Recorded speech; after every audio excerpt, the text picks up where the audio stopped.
Hello. Welcome to our dev stream episode number 54. Oh, you remember this? Of course, I remember all of Oh, them. okay, yeah. 13 was the best. So I should rewatch it then. maybe. So welcome, and thank you for joining us on this holiday dev stream. It's the last stream of this year, and we'll discuss some new stuff that we've implemented, and we'll discuss what's been done through the year and what are we looking for next? Yeah. So join us, and please let us know if there's any issues with sound or video quality, because we're only two of us in the office, so nobody can check the quality except you. I think someone is bored and looking to us. Maybe our little friends can help us. No, they're lazy. Okay. Lazy bunch. So this week we've prepared the final build of the year, and it's in a beta branch on the Steam. We are testing it, and I think it will be ready later today. Yep. What's been done on the major improvements in the game? We've been working with redesigning the way events on a map work. Yep. And we're trying to make it much more clearer and understandable and predictable. The important thing is prediction of what's gonna happen with your group on a quest, and it was quite a big thing that we were thinking how to improve, and now I think we have found a solution, and we're trying to implement it now. We're trying to establish it now, because previously we had a bunch of events. It's not a lot, but it's not enough now, and it's already a problem when you are sending your disciples to a long quest, and it can happen.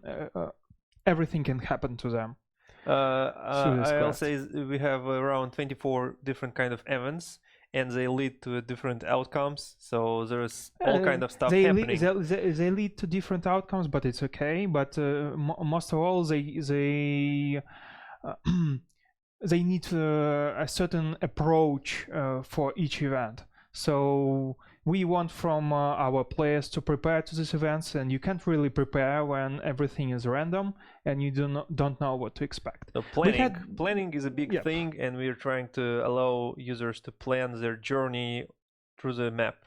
So what we've done, we've decided to plan to connect events with a certain biomes, regions on the map, the way you can clearly see. For example, here is the ancient forest, difficulty level 2, and we've added the list of events that will have a chance of happening in this biome / region.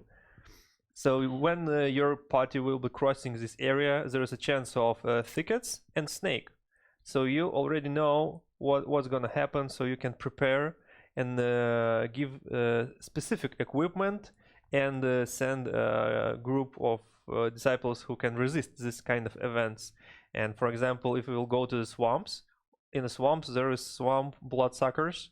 They are a different threat to the group, and they will not sure what's the outcome, but it's different kind of problem for your group. And I think it's a disease. It's almost all outcomes cut health points for disciples, but in critical situations when disciples can throw a stat check, they can get some diseases, some wounds, and so on. Damage to their HP, health points, of course. Yep.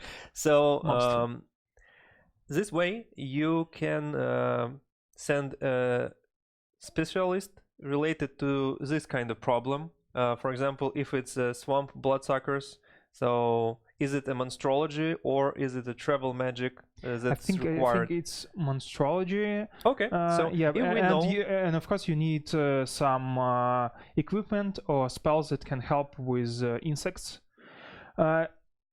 This is something you will see in events. When you will send your group to explore this area, you will encounter the event, and then you'll know what is the problem, what skill check do you need to care about, and then the next time you'll go there, you will be prepared. I think maybe it's in some future we can give tools to predict what will happen in these events. So if you know that, okay, yeah, there is a snake in these hills, then you know that you need should a skill give check. some anti-venom for possible Maybe poisoning. for anti-venom if you are not sure if your disciples can overcome this obstacle, or you will give, I think, I don't remember if the boots are helping with this. Yeah, because snake makes but it's attacks only all lower part of the body, mostly legs, so it should protect. Yep. Yeah, for example, here hills, level difficulty number 3, and there is a landslide. 4. It's 4. Oh, sorry, 4. learn your Roman. Landslide, and we know that landslide is mineralogy skill, and we can send a proper skilled person. Yep, and to avoid yes, and we talking about another thing we've changed with our events. We previously we had the situation that events required a skill check for everyone in the team. For example, snake. Everyone was confused because snake is attacking the group, and there was only one snake, and it was biting everyone in the group, and everyone was trying to resist. Then you. Oh, and come here. It was kind of strange behavior, and we decided to make it more obvious that only one person should try to avoid the snake or scare it or kill it. Someone who specialized with avoiding snakes, the most qualified frightening person. Snakes. Yeah, he is going to fight the snake, not with battle, but with his own skills. And if he fails that, he gets beaten in the snakes event. In other events, if a specialist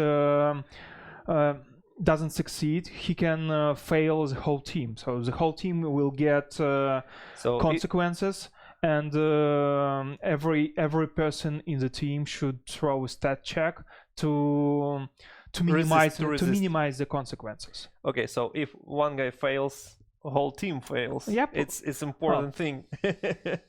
So, but that's make teams with 2 or more valuable, because you can send different specialists.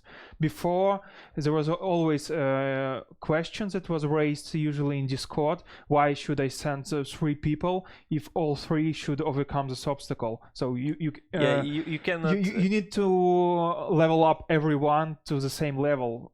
There was no reason to progress only in a certain skill and keep all the rest at low level. And now we're trying to make this specialization of characters much more important in the game, and now you as a player will be able to assemble groups of different kind of specialists to avoid certain problems in the world, and this should change kind of gameplay you've used to.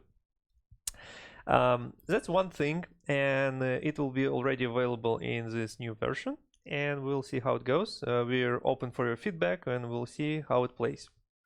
Second big thing that we've discussed and implemented this week and the past week, I think, is rework of some battle system elements.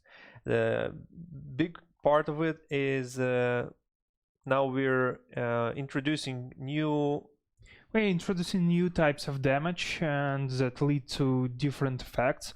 So disciples can hit with different spells, because every spell has its value. That was easy.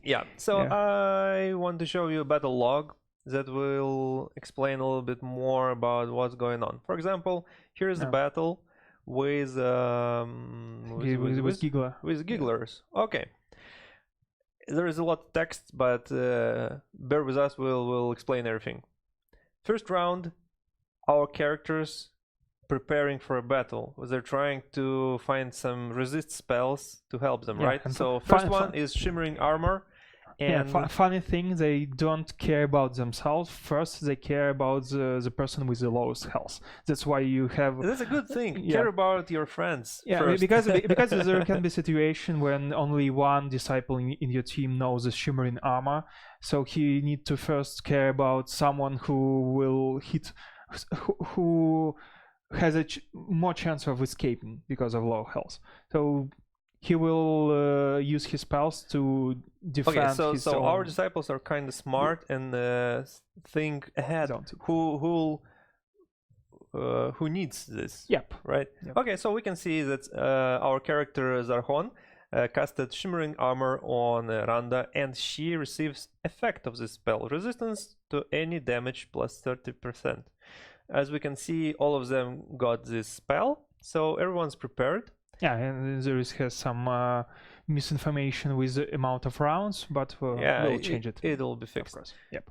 And next thing is how attacks and resistance works. Here we can see that Zarhon has resistance to any kind of damage, and he resisted 5 damage. It's because of his spell. And now I see another visual bug with health, but okay. And secondly, he also has enhanced leather armor that also has reduced damage to torso, and he absorbed the rest of the damage through this armor. And we can see that Giggler was trying to attack by physical damage our Zarhon, but result is 0. He couldn't. Yeah, he couldn't damage through this armor, and I think mostly armor would defend the whole damage that Giggler will deal. So because it's a high level armor that you won't get at the first levels. Mm-hmm. And next big thing is additional effects in a battle. But you won't see it here. Oh, it's fine. Well, so explosive brew, everyone knows it's makes some. We've implemented fire damage for this case. Fire damage will trigger effect of burning on a target. So each round, target will receive fire damage for a certain duration of rounds. So we've set on fire Giggler, and he'll get some damage over time. Yeah, so but he died quicker. Earlier, yeah. Well, but here is another thing, that's an acid damage. Yeah, now it's spell with also new type of damage. It's a nice thing in this short battle. We can see all that we need to show and explain you all kind of damages and all kind of effects. Acid Arrow is a spell that applies acid damage to a target, and it also applies and it applies an acid effect that's mostly described as reducing the resistance to physical damage. Yeah, so imagine that acid was thrown on a Giggler and it melted some of his whatever it was, armor plates or protection. Yep. And now he's much more vulnerable to damage. Yeah, he's much more vulnerable to physical attacks, and you can see this with the next spell, Energy Lash. Energy Lash is still physical attack, and it gives some damage, and it gives additional damage because of that of loaded armor. Yeah, we can see Energy Lash, physical damage 40. It applied almost 40 damage. Well, there is a random element in dealing and also damage. Plus 50% more damage was applied because the resistance was lowered, and it killed Giggler. Oh, it's not, and it's not always 50% because we are reducing the armor, but what we want to show you is the board of our battle spells that we worked this week. We've added battle spells up to level 10, and they all contain described effects: acid damage, fire damage, and physical damage. So it's all an evolution of previous spells. They cost more and they do something more. and the highest level spell have mass area effect. But it applies damage to multiple targets. We haven't implemented it because we don't have a lot of encounters with many enemies. But yeah, for example, here is a level 10 spell that costs 15 mana points. It applies damage, all these effects to multiple targets. What it applies? Fire damage 40, that's nice. Also fire damage over rounds, minus 25, that's a lot. 7 rounds, I think not everyone will survive 3. And previous version of this spell, much lower level 6, is Fire Beam. It's only single target, fire damage 50, and fire damage over time 15 damage for 5 rounds. So it's weaker. It has a bit more initial damage, but it's only one target. Yeah, and first in this progression of fire spells is Fireball, like classic. We cannot miss it. It's Fireball. So fire damage 20 and 5 damage over 3 rounds, basic. Also we have acid. Yeah, we have the same thing we have with acid, the same thing we have with physical damage. And also we have protective spells in the battle magic that are increasing resistance to any kind of damage. It's Shimmering Armor, it's Shimmering Dome that's applied to multiple targets, so a whole group can be protected. And but again, not for now. Later, yeah. And for now, that's all the battle spells we have.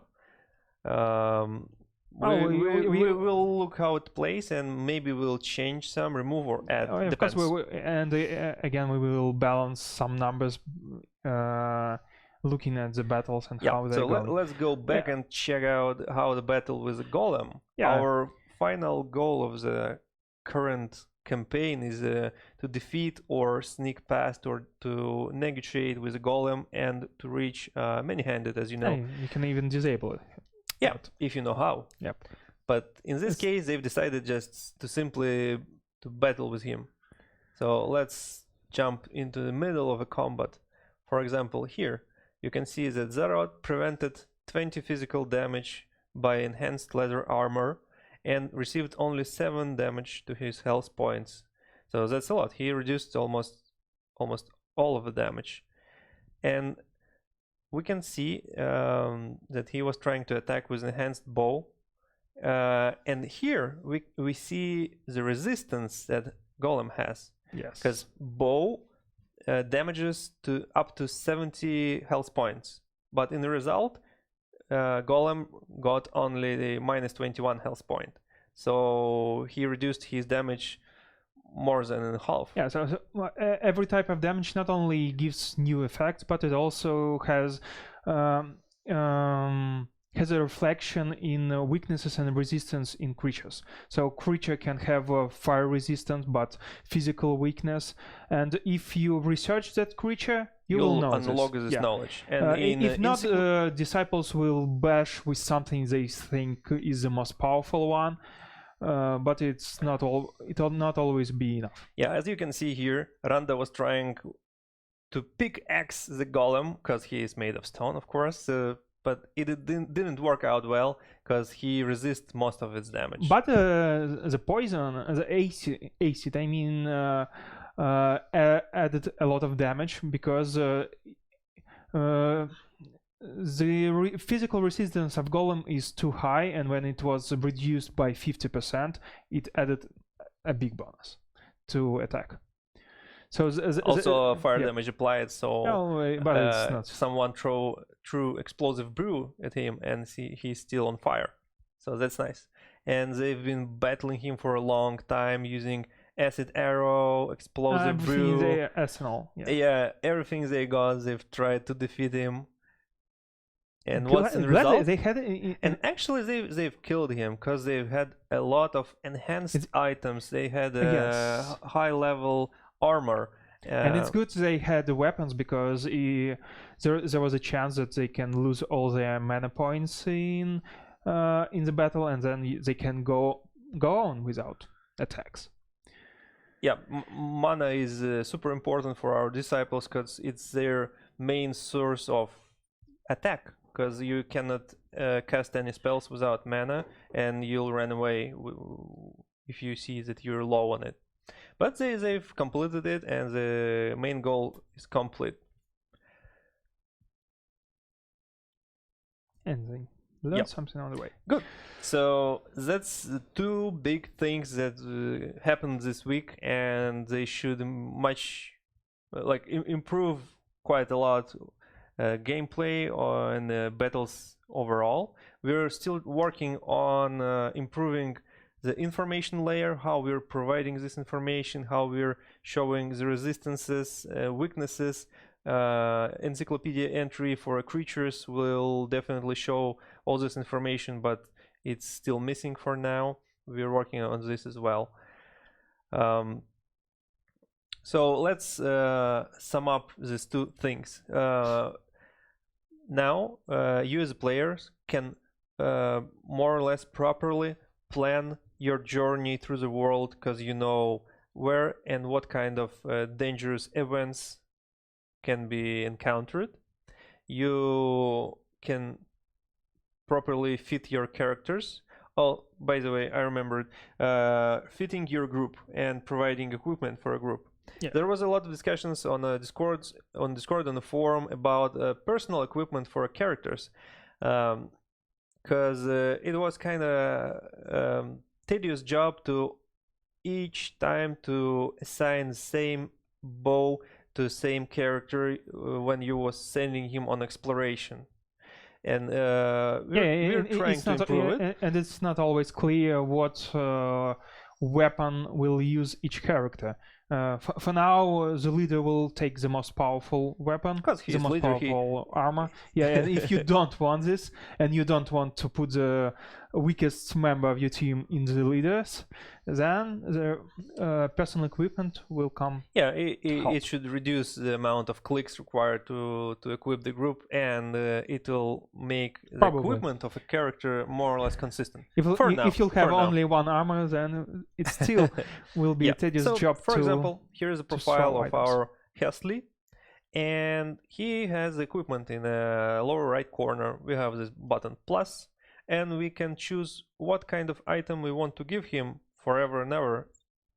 For example, it's enhanced bow, it'll be boots, and it'll be protective mantle. So here he'll has his basic setup that he will use each time he goes outside on a quest, and it'll help him in all kind of events. For example, protective mantle will protect from full weather and reduce damage to torso. Enhanced protective boots will help him in the stealth checks, and the travel speed will be increased. And a bow will help him in hunting. That's good. So here's our potential hunter. Oh well, send him to the hunt. Yep, let's go. He has monstrology theory level 2, so that's not a lot, but he has bonuses. So let's grab some meat. Well, mostly he has 0 practice there. So. No, I can't, because it's too quick, right? Yeah, probably we had. Let's. No. Just send him with someone else. Oh, okay. Yeah. So they will be watching how he's cool and shooting arrows and all this stuff. Yeah, but. Yep, here it is. Okay. Let's go. Bring us some meat. Jesus. Also about the improvements of information in the game. As you can see, Randa, she has a lot of conditions. She is ill with chills, and she has severe torso injury. Severe torso injury is partially healed because she used alchemic influence. She drank negates pain. That will work for 3 more days. Yeah, and we can see what kind of conditions are temporarily removed. So she is not bleeding, and she doesn't have excruciating pain. So I think bleeding is removed by bandages. Yeah, for some reason they're not shown here. Because they're only one-time use. They're not for long. Yeah, I think. probably. They don't have duration. Yes. So that's a good thing to figure out why everything is connected and how it works. Okay. Yep.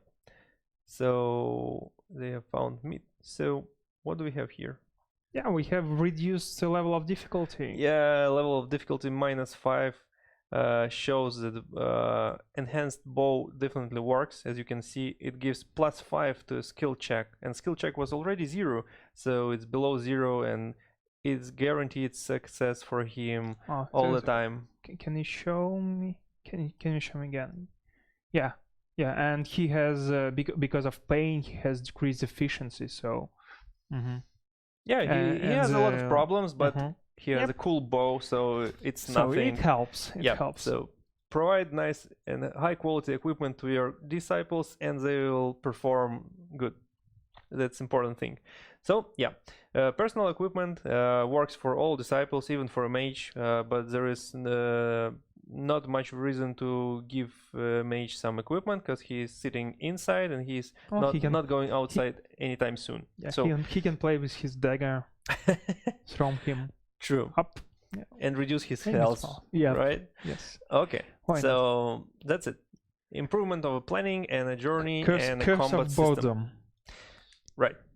What else?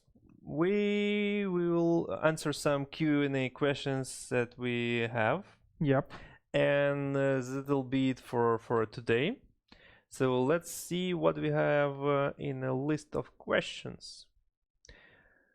Are you planning to improve ruins and caves to make them more varied?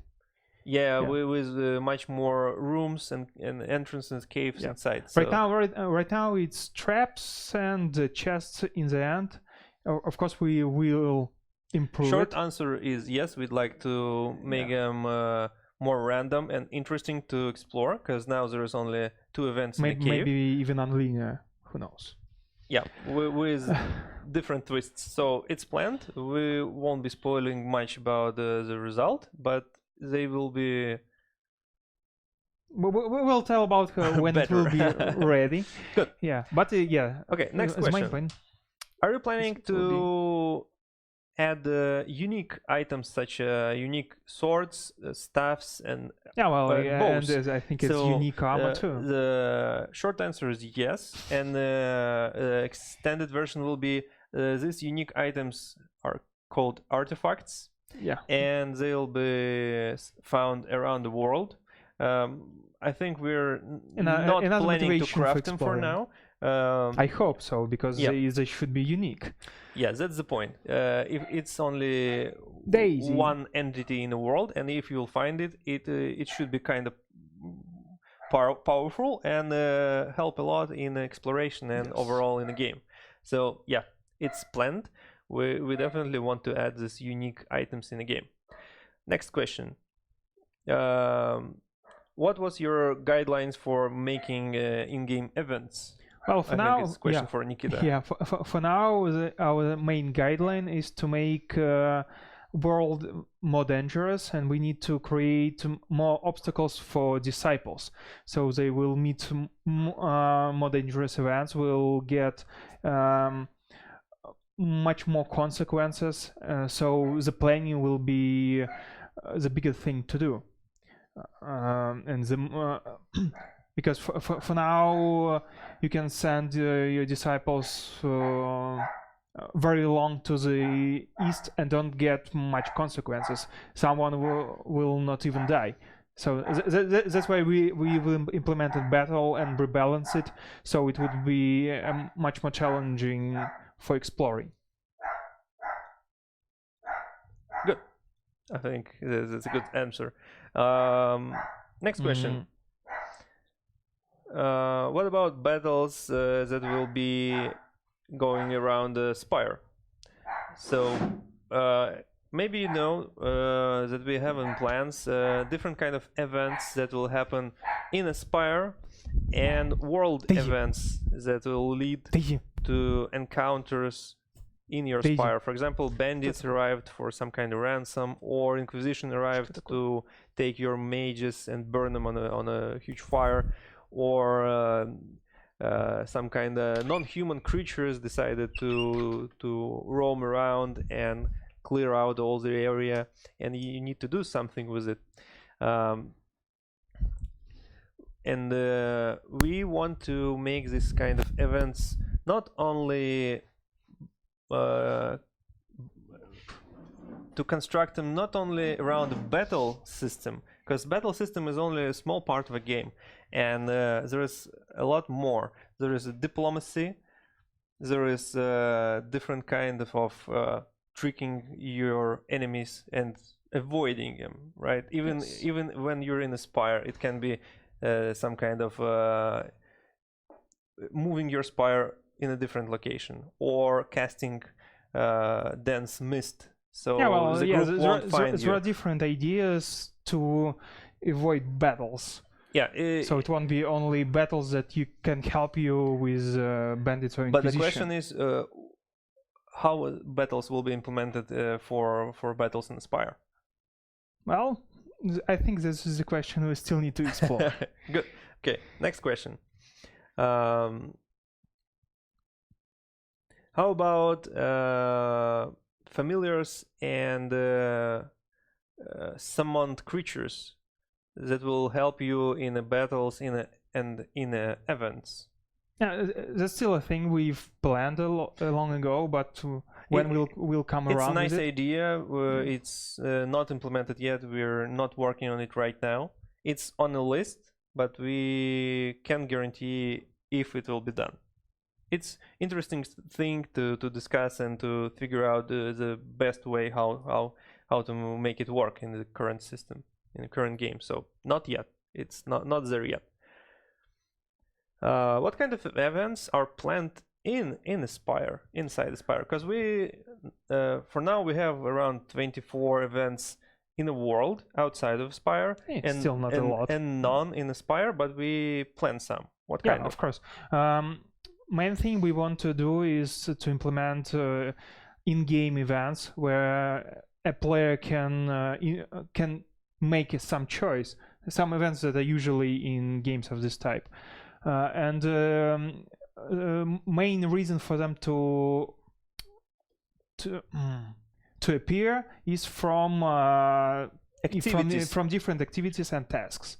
For example, someone was experimenting in battle magic. Yeah, and he figured out how to cast fireball in Aspire, and outcome can be different. But the reason of this event was the task that the player created himself. So. Yep.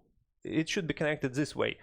From a player actions should be some kind of reaction. And of course, characters' traits should have a role in that too. Yeah, if he's clumsy, he'll burn everything to the ground. Like, whoops. Good. Next question. Why I cannot hunt urls in the caves? Well, it's a bug. Sorry, we'll fix it. Someday. You should. Next question. Why you've decided to make your game like non-linear control? Why is the main feature of your game is non-linear control? Non-direct control. Yeah, my bad. I think that's non-direct control of English. your disciples. Yeah. I think this is the most question for Alexei Bokolev, the creator of the game. Well, Alexei sends his ideas, yes, and it is. But mostly it's because we have a lot of games with direct control, and it's interesting to explore something that wasn't created or wasn't created much, because we still have games with indirect control, like Rimworld, for example, and we're exploring what we can do with this and what we can add to this. We want to make something different. Well, right? Yep. That would be the short answer. Okay, I like short answers. Okay. Okay. Yes, no. Couple questions, yes, okay. and we're done. Yeah, because we're running out of time. What about diplomacy in the game? Can mage run some diplomacy agreements and all this kind of stuff? So at the moment we're planning to implement Very at basic least diplomacy. basic diplomacy with developers. So it mostly you will be able to make some simple trades, some. So it's relations. Yep.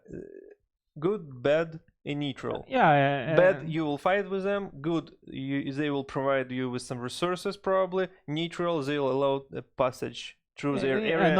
Not always. Neutral can still block you from passing there. If they don't like you for some reason. Yep. Well, if they are not very likable, then it can happen. You're harvesting my mushrooms. And if you won't have a good negotiator in your team, then it would be hard to go through this biome. So you need to send someone with nice charisma. Nice charisma, right? Yep, and of course with nice social skills. Yeah, Hasley, he'll be a good diplomacy person. So yeah, for now, that's what we're planning in the near future. Next, are you planning to implement some quest locations on the map? If I'm correctly understand the question is, are we planning to make some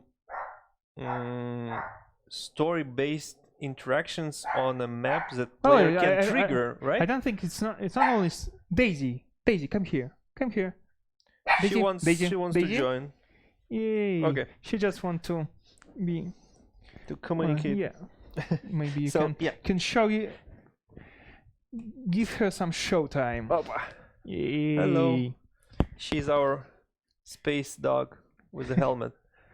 Okay, so about quests, mostly I think it's about some tasks to do, so some tasks to plan, and that are the things that will be implemented with the main goal, because for now we have our anomaly open. You can just go there and fail at the start, and then not fail with some game hours. But what we really want to have different ways to reach that goal, and we don't think we can think of anything else than creating some quests that you can visit here. You can create some relations with these inhumans, and they will give you some paths or some coordinates to the location. So that would be our main thing with quests. We of course discussed some different quest bots for players to complete and to gain some rewards, but it's a thing we're still in discussion and okay, so not ready. My favorite short answer is yes, we'd like to add some quests on the map. At the beginning they'll be quite simple. It's like simple reveal locations, and you find new location and you find new clue, and then you find the result, and more or less that's it, plus some interactions with the world like combats or dialogues or something like this, and then we'll see how it goes. Choices, we need choices. Okay. And the final question, I think, for today, we've mentioned before that we're researching the ways how we want to improve the global map, especially the exploration and reveal of the biomes. Come here.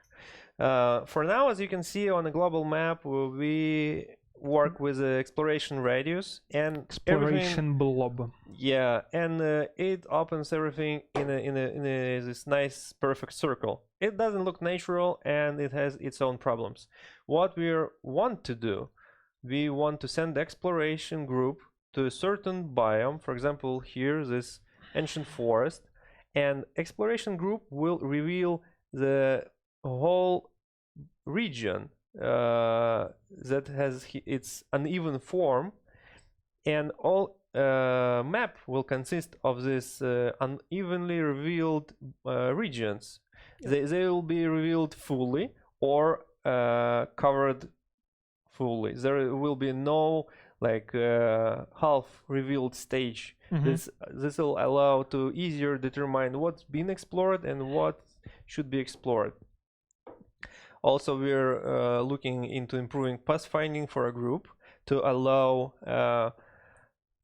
avoiding regions you don't want to. Yeah, to allow you put waypoints for your group. So for example, you want to say, okay, you go along the river, along the lake, and then along this forest, and then you'll reach your destination.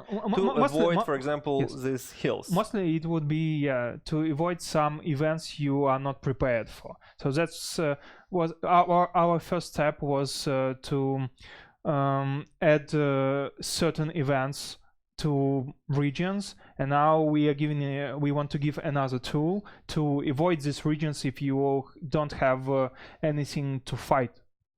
Correct. So if you cannot go through the problem, you can go around and encounter different problems that maybe you can solve. So that's the idea. There is all kind of solutions for a problem, but if you don't have a solution for a problem, find another problem. So go around, and there will be not the snakes, but tree crawlers or forest cats or any other creatures that maybe you know how to deal with.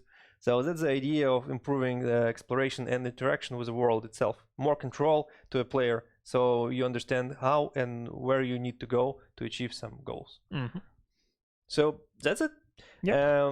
And thank you for all the questions we've received. We've received them through Discord and the forum, so you can always join and continue discussion of the game itself on our forum and Discord that links you can find on our YouTube channel or Steam page or on a Twitch description below. And one last but very important thing, yes, we want to thank you all, our community, everyone who's watching, everyone who's purchased the game, everyone who's following us, commenting videos, putting all your feedback in our direction, and overall for everyone who's supporting us. It's very, very important for us. We couldn't make it without you and all your support. We are really grateful for you, for your time, for your attention, and for everything you're doing for us and for our game. Thank you, and have a nice holidays. Hope you're doing great, and see you next year. Our team saying goodbye for this year, and happy holidays. Thank you very much time. Yeah, goodbye. Next stream will be in January, so keep in touch, follow. Yes, it will be very, very soon. Yep. So thank you. Bye. Bye.